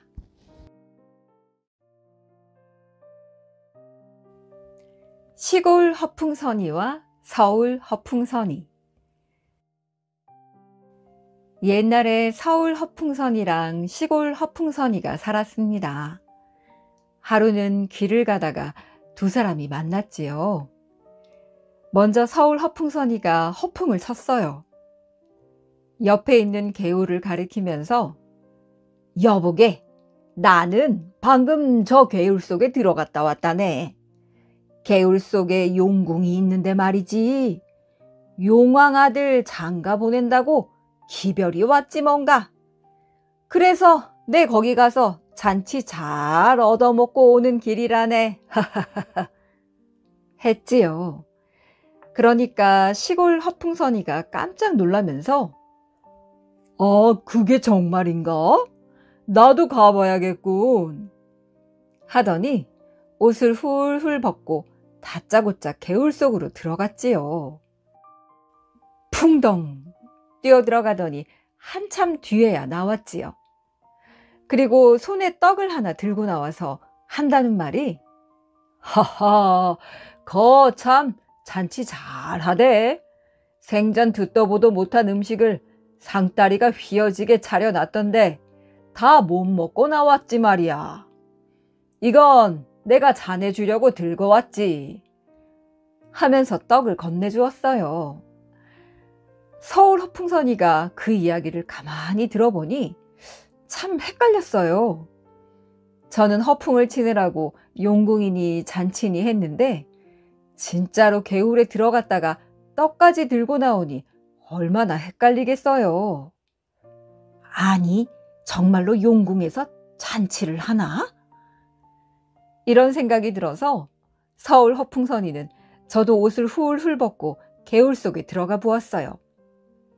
들어가서 허우적대 봐도 물뿐이지 용궁이 있을 리가 있겠어요. 한참을 헤매다 나와 보니 시골 허풍선이는 그새 가버리고 떡만 있는데 가만히 들여다보니 그게 떡이 아니라 떡처럼 생긴 돌이더래요. 그래서 이번에는 서울 허풍선이가 한번 지고 말았지요. 그러다 며칠 뒤 둘이 또 길에서 만났는데 이번엔 시골 허풍선이가 먼저 허풍을 쳤답니다. 여보게, 지난번 용궁잔치는 잘 얻어먹고 왔는가? 나는 맷돌을 사러 가는 길이라네. 라고 이야기했지요. 그러자 서울 허풍선이는 아니, 맷돌은 왜? 오늘 아침에 바람이 얼마나 세게 부는지 마루에 놔둔 맷돌이 휙 날아가 버렸지 뭔가. 그래서 새 맷돌 하나 사러 장에 간다네. 그 소리를 듣고 서울 허풍선이가 그만 주저앉아 펑펑 울었어요. 왜 우느냐고 물어봐야 될 거 아니에요. 시골 허풍선이가 서울 허풍선이에게 왜 우냐고 물었더니 그러니까 한다는 말이 그 얘기를 들으니 오늘 아침 일이 생각나서 운다네. 했지요. 아니, 오늘 아침에 어떤 일이 있었기에? 말도 말게. 글쎄, 우리 집 거미줄에 웬 맷돌이 날아와 척 걸리더니 흔들흔들 흔들리지 뭔가. 몇 번이나 흔들리나 세었는데 99,999번까지밖에 못 세었다네. 10만 번을 못 채운 게 억울해서 내 그래서 운다네. 아이고. 그래서 이번에는 시골 허풍선이가 졌답니다. 며칠 뒤에 둘이 또 길에서 만났어요. 이번에는 서울 허풍선이가 허풍을 먼저 내놨지요. 여보게, 우리 집 대추나무 봤는가? 키가 3,000길이나 되는데 오늘은 대추가 어찌나 많이 떨어지던지. 다 주워 담으니 3만 자루나 되더군. 여기 그중 몇 개를 가져왔으니 한번 먹어보게나. 하면서 잘 익은 대추 몇 개를 건네주었어요. 시골 허풍선이는 그걸 받아서 맛있게 먹고 나서 허허, 고맙네. 그런데 그중 한 3,000자루는 내 몫일세. 하지 뭐예요. 왜 그러냐고 물었더니 들어보게나. 아까 내가 고춧가루 석섬을 빻아가지고 가다가 은진 미륵 앞에서 그만 자루가 터지고 말았다네. 그 바람에 고춧가루 석섬이 죄다 바람에 날려서 은진 미륵 콧구멍으로 솔솔 들어갔지. 미륵님이 매워서 에취 하고 재채기를 하는데 재채기 바람이 몽땅 자네 집 쪽으로 가더군. 그 바람 덕분에 대추나무에서 대추가 떨어진 것 아닌가. 그러니 나도 한 몫 가져야지 하더래요. 그래서 세 번째는 또 서울 허풍선이가 지고 말았답니다. 할아버지 장에 가는 길. 옛날에 한 할아버지가 장애를 가고 있었어요. 머리에 상투 틀고 상투 위에 망건 쓰고 망건 위에 갓 쓰고 적삼 위에 조끼 입고 중이 위에 데님 메고 두루마기 차려입고 발에는 버선 신고 버섯 위에 간발 치고 간발 위에 집신 신고서 훨훨 갔지요. 가다가 보니 길가 모래밭에서 먼지가 폴싹폴싹 나더래요. 무엇이 저러나 하고 이렇게 들여다보니까 글쎄 콩하고 팥하고 씨름을 하고 있더래요. 둘이서 붙잡고 영차 씨름을 하는데 누가 이기려나 하고 가만히 쳐다보았지요. 지켜보니 둘이 한참 동안 용을 쓰다가 팥이 먼저 팍 하고 넘어가니까 콩도 뒤따라 콩 하고 넘어졌대요. 어쨌거나 콩이 이겼지요. 그래서 콩은 좋다고 하하 웃다가 얼굴이 하얘지고 팥은 속상해서 불그락 푸르락 하다가 얼굴이 빨개지고 말았답니다. 그때부터 콩은 하얗고 팥은 빨갛지요. 씨름 구경을 다 하고 할아버지가 또 길을 갔네요. 가다가 보니 개울가에서 무엇이 부스럭부스럭 하더래요. 목을 빼고 이렇게 넘겨다 보니까 메뚜기하고 개미가 있는데 메뚜기가 막 황새 똥무더기를 헤치고 나오는 중이었어요. 어찌된 일이냐면 메뚜기가 황새한테 잡아먹혔는데 안 죽고 황새 똥에 섞여서 그냥 나온 것이었지요. 메뚜기가 똥을 잔뜩 뒤집어 쓰고 나와서는 휴, 덥다 하고 이마를 쓱 쓰다듬는데 그 바람에 메뚜기 이마가 훌떡 벗겨졌대요. 훌떡 벗겨져서 그만 번번해졌지요. 그걸 보고 개미가 우스워서 웃는데 어찌나 우습던지 허리를 잡고 웃다가 그만 허리가 잘록해졌지 뭐예요. 구경을 다 하고 할아버지가 또 길을 갔어요. 가다가 보니 길갓집 담벼락 밑에서 무엇이 우직군 뚝딱 하더래요.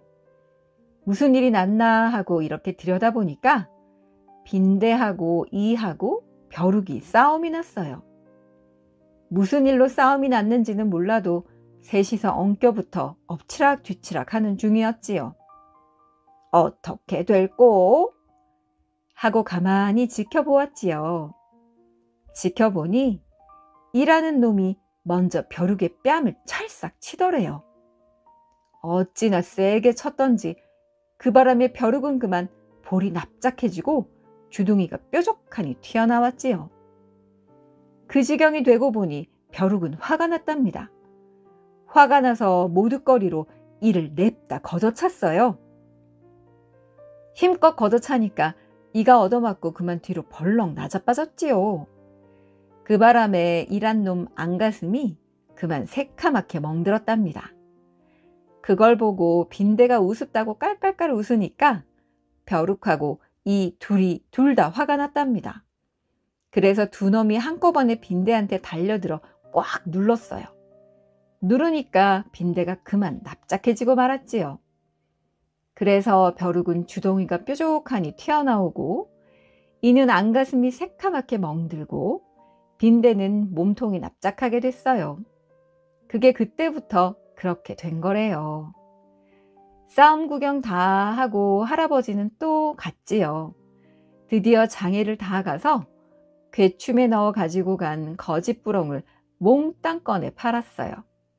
소쿠리에 담으니까 한 소쿠리 소복해서 팔고 보니 돈 단량이 되었대요. 그 돈 단량으로 손자 손녀들 갖다 줄 허풍 한 보따리랑 능청 한 광주리 사가지고 또 훨훨 길을 갔답니다. 귀신이 된 돈 이야기. 돈은 온 세상을 돌고 돌아서 돈이라고 한답니다. 돈이 아무리 좋아도 한 사람이 영원히 가지고 있을 수는 없지요.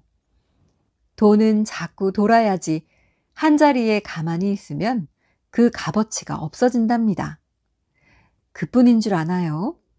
돈이 모여 한자리에 오래 있으면 귀신이 된대요. 바로 남을 해코지하는 귀신 말이에요. 돈 귀신이 해코지한 얘기, 그리고 그 돈이 풀려난 이야기 한번 들어보시겠어요? 옛날 가진 것 하나 없는 가난한 선비가 살았답니다. 얼마나 가난한지 하루 3끼 중에 2끼 먹기가 바빴지요. 2끼 중에 한 끼는 죽이나 수제비를 먹어야 했어요. 땅이라고는 집 앞에 있는 손바닥만한 텃밭이 다였으니까요. 가난한 선비는 낮에는 아내와 함께 부지런히 텃밭을 가꾸었고 밤에는 호롱불 아래에서 열심히 공부를 했지요. 그렇지만 번번이 낙방을 해서 소중한 텃밭마저도 남의 손에 넘어가게 되었답니다. 선비는 이번 과거 시험이 마지막이라 생각하고서 밤이고 낮이고 앉아서 공부만 했더니 결국은 과거에 합격을 하게 되었지요. 그렇게 해서 가난한 선비는 아내와 함께 서울로 벼슬을 살러 떠나게 되었답니다. 마땅히 있을 곳이 없어 부모님을 모시고 갈 수가 없었어요. 서울로 올라오기는 했지만 앞길이 막막했지요. 이제까지 시골에서 밭을 일구며 살던 사람이니 마땅히 있을 곳이 있어야지요. 벼슬살이를 시작했다고는 하나 일가 친척도 하나 없고 너무 가난해서 살 집을 구할 수도 없었답니다. 가난한 선비 부부는 이곳저곳을 돌아다니다가 어느 대감집 행랑채에 들어갈 수가 있었어요.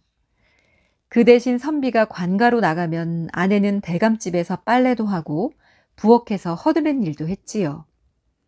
어느 날 선비의 아내가 빨래를 하러 냇가로 나갔더니 그 동네 사는 아낙네가 이러지 않겠어요? 섹시, 시골에서 올라와 고생이 많구려. 벼슬을 하면서도 남의 집 겹방살이를 하다니. 그러지 말고 귀신이 나오는 집이라도 들어가 보지 그러우. 오래전부터 아무도 살지 않아 좀 헐긴 했어도 살림이 없는 게 없다고 하더군.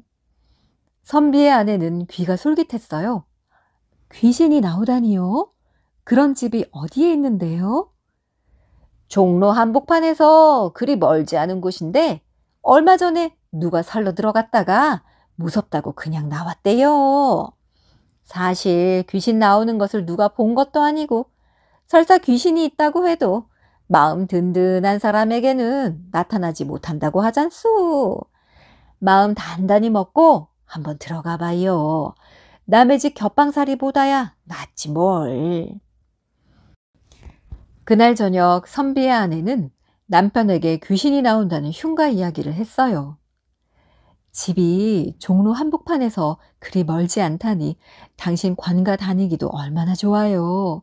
그리고 집이 넓고 살림이 없는 것이 없다고 하니까 그곳에서 살게 되면 시골에 계신 부모님도 모셔올 수 있고요. 우리가 나쁜 일을 한 적도 없는데 귀신이 해코지야 하겠어요? 선비는 썩 내키지는 않았지만 그 집으로 들어가기로 했어요. 직접 살림을 살 아내가 괜찮다고 하니까 말이에요. 다음 날 아침 일찍 선비 부부는 흉가로 이사를 했답니다. 직접 가서 보니 정말 없는 것이 없었어요. 하지만 오랫동안 사람이 살지 않아 먼지가 켜켜으로 쌓여 있었어요. 두 사람은 우선 급한 대로 방 하나와 마루 그리고 부엌만 치우고 들어갔지요. 너무 넓어서 다 치우려면 몇 날 며칠이 걸릴지도 몰랐거든요. 선비는 얼른 이사를 해놓은 다음 관가로 가며 일이 밀려서 오늘은 못 들어올 것 같으니 그리 알고 있어요 하고는 집을 나갔어요. 귀신이 나온다는 그 넓은 집에 아내 혼자 두고 가려니 발길이 떨어져야지요. 하지만 어쩌겠어요. 나란 일이라 미룰 수가 없었지요. 혼자 남은 아내는 잠이 오질 않아 늦게까지 바느질을 했답니다. 바람에 낙엽 구르는 소리도 귀신 소리 같았고 천장에서 쥐가 다그르르 장난치는 소리도 귀신 소리 같았어요.